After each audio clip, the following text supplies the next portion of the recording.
Hey everybody, it's Amanda here, and I just wanted to make a quick update video about two things. One, the benzo equivalency chart, and two, going to the hospital during benzo withdrawal. Okay, I'm going to just try to focus on these two things. Okay, the equivalency chart. Some of you that don't know about this might be shocked and might get depressed and might get sad when they see what their equivalent to Valium is. Now, I say that because when you're ready to quit your benzos and it's time to taper down, they switch you over to, they're most likely going to switch you over to Valium or the liquid Valium, because the milligrams are so much more, you can cut them easier. It's very hard to cut a 2 milligram pill of Ativan, so they switch you over to Valium. But the equivalency chart, okay. Now, I know, and you can look this up, it's called the Benzodiazepine equivalency chart.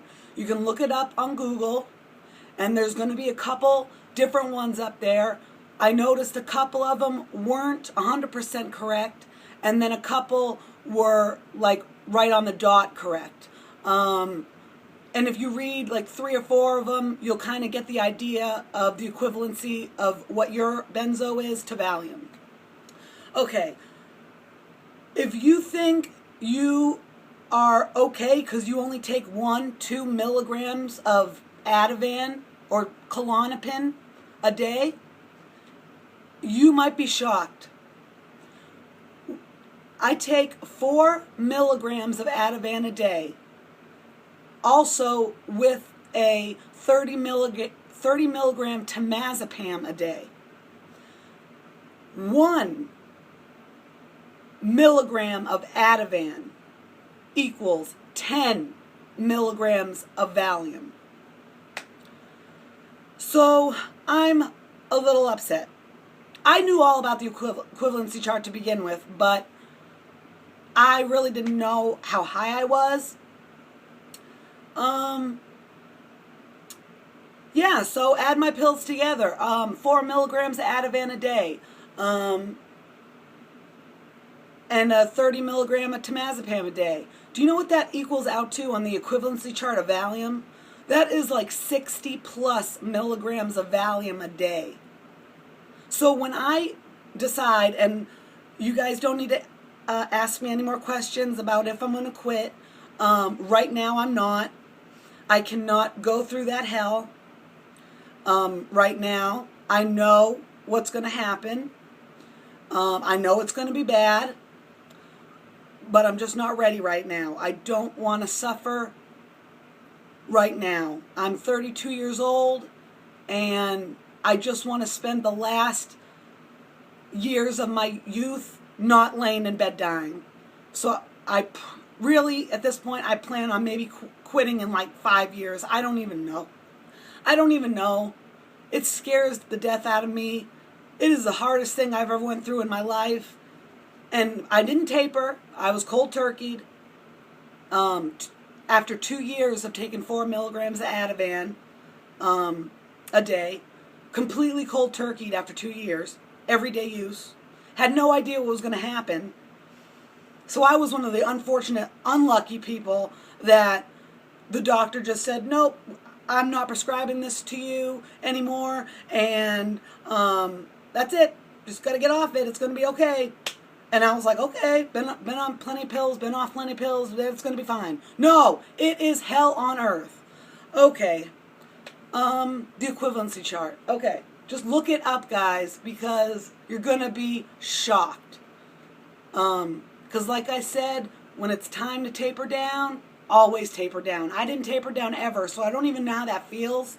But watching you guys' video, and I'm not going to name names, watching you guys' videos of you tapering down is scaring the shit out of me, because you guys look as bad as I did when I was cold turkeyed. So I'm I'm scared about tapering now. Like before, I was like, oh, next time I'll taper, and next time it's going to be a lot better. It is scaring the crap out of me because you guys on here ain't making it look better at all. You guys on here making me scared as hell to taper. But kudos for your videos and keep making them because staying busy is good and making videos is probably good, but keep positive. You guys are talking a lot, and I know it's almost impossible to keep positive when you're going through benzo withdrawal, but positivity and better thoughts are going to help you. Thinking negative things, and it's impossible not to think negative things. So it's hard for me to tell you to think positive because I know I couldn't think positive at all when I was going through it. So it's kind of hard for me to say these things. Okay, second part, hospital. Okay, guys. If you are in full-blown benzo withdrawal and you are already experiencing hallucinations, delusions, confusion, depersonalization, derealization, and you're malnutrition, no food. I'm stumbling my words right now, but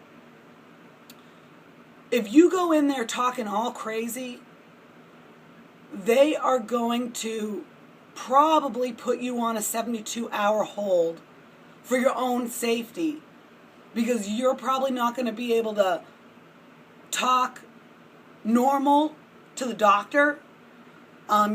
You're not going to be able to understand what he's saying. I mean, your brain is so messed up at this point.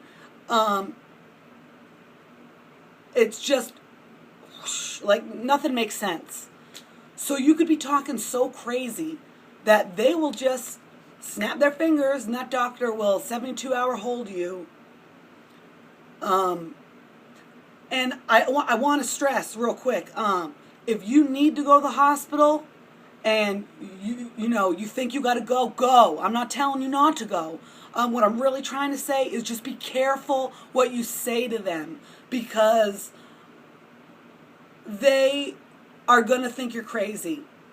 And this is what I don't understand about going to the hospital when you're on benzo withdrawal or doctors all the way around. How can benzodiazepines be out since like the 40s, right? And no doctors know what severe benzo withdrawal feels like? Or, how do these doctors not know by now that benzodiazepines is like the worst withdrawals in the world? How do they not know that? How do they not know it? They cause delusions, confusion, suicidal thoughts, way more panic, way more anxiety. I mean, how can they not know all this stuff happens when you get off benzos or even tapering off benzos? I don't understand how the doctors do not understand you when you go there and say, I got taken off my benzos and these are the things that are happening. I do not know why doctors will look at you and go, no, the benzos withdrawals aren't doing that. And they do. You'll go in there, they'll take your EKG, they'll take your blood, they'll come back. If you're lucky and you're not getting 72'd and you're at least talking a little normal, your EKG will come back normal, your blood work will come back normal, and they'll be like, everything's fine. And you know what they told me? They told me, don't come to the ER again. The ER is for people that are dying, and you're not dying. Don't come to the ER again. Oh my God, can you believe that? So anyway, I just cannot believe how doctors don't know about severe benzo withdrawal and how much hell and torture it is. I mean, I can't even, on a scale of 1 to infinity, I would put the torture of benzo withdrawal in infinity plus. It is unbelievable. I'm only at 9:24 seconds right now, so I'm just going to read off some symptoms that you have the entire time that you're withdrawing from this medicine. And these symptoms are going to stick with you until you get better. They don't go away. It's not a 2-week thing and then they go away. All these symptoms you're going to have during the withdrawal process and even tapering. And I just cannot stress enough the complete torture of benzo withdrawal. The length of it makes it the worst for me. Like the length of time it takes your brain to snap back and get 100% normal again. It just takes so long, like years. Okay, quick with the symptoms real quick. Aches and pains in every part of your body. Bone, muscle, nerve pain, migraines, excessive vomiting, dry heaving, shaking, sweating, blurred vision, dilated pupils. And I want to just stop there for real quick because this scared the shit out of me. When I looked in the mirror in the bathroom when I was in full-blown benzo withdrawal, my pupils were so big. I had no eye. I had just full pupil. And I thought I was dying because my brain must have shut something off or because the eyes didn't look right. This is okay. This is a symptom of benzo withdrawal. You're not going retarded. Something didn't pop in your brain. Your pupils are going to be huge. Okay. Convulsions, seizures, hallucinations, delusions, confusion, slurred speech, no appetite, no thirst, nothing seems normal, depression, despair, hopelessness, panic attacks like you've never experienced before, extreme anxiety that you've never experienced before,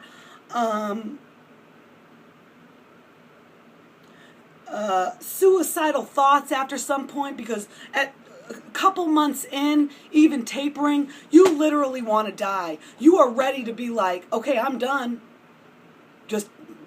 I'm done. I'm completely done. Kill me, I'm done. Depersonalization, derealization, feeling like you're having a heart attack 24/7, feeling like you're dying 24/7. There's even more. Malnutrition, dehydration. I mean, it goes on forever. If you want to get into more about symptoms, I did a video, Benzodiazepine withdrawal symptoms A to Z. And I know I left some out of that one too. So I'm just trying to get that in there. But definitely, guys, look up the equivalency chart. You might be surprised on how much benzos you are actually on. They all run in different milligrams and strengths and half-lives and all that. So just keep in mind, if you're planning on tapering, your doctor is most likely going to switch you to Valium to taper off. And just like I said, just 1 milligram of Ativan is 10 milligrams of Valium. It's just crazy. Now, I didn't even know people could take like 60 milligrams of Valium a day, but I guess, my equivalent, that's what I'm on. And it just seems like that's going to take like 3 years when I decide to do this. So yeah, I just wanted to make a quick update about, I'm still on my benzos. I'm not quitting yet. I cannot go through that hell right now. Just can't do it right now. I hope this video helped. I don't know what to say anymore about benzos. I'm like running out of things, but we need to get this word out here. I love everybody's video. Even when you guys are suffering, put that on there, because people, if we all put our benzo things on YouTube, maybe doctors will start understanding, and maybe they can come up with something that can help us through benzo withdrawal, because it's like the worst. All right, guys. I'll talk to you next time. Again, thank you for listening. Keep positive if you're going through it right now and you're not dying. You're going to feel like you're dying every day. You are going to believe you are dying, but you're not dying, I promise. I can't promise. If you cold turkey, you're going to die. If you're on a very high dose, you might die. But you're not dying, and just think positive.